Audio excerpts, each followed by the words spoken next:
P T I اور بالخصوص عمران خان کی جو سازشی ذہنیت ہے اس میں یہ بھی بات آئی کہ جی میں تو پکڑا جاؤں گا تو بہتر یہ ہے کہ شور مچاؤ کہ دوسرے لوگ فارن فنڈنگ کے اندر ملوث ہیں، اور اسی لیے غالباً 3 برس پہلے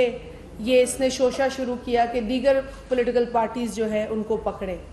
جی دیگر پولیٹیکل پارٹیز کے اگر شواہد ملتے ہیں، ثبوت ملتے ہیں تو 100 بسم اللہ کارروائی کی جائے، لیکن اس سے ہرگز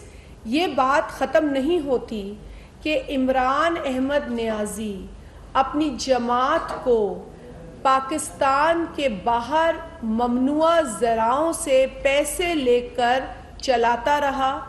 وہ ممنوعہ اکاؤنٹ سے فنڈنگ کے ذریعے پاکستان میں کس ایجنڈا پر سیاست کر رہا تھا۔ اب سوال یہ ہے، آج فیصلے کے اندر الیکشن کمیشن آف پاکستان نے یہ واضح کر دیا ہے کہ عمران خان جھوٹا ہے، عمران خان نہ صادق ہے نہ امین ہے، اور عمران خان بہت بڑا چور ہے۔ اس نے جو حلف نامہ جمع کرایا الیکشن کمیشن میں وہ جھوٹا تھا،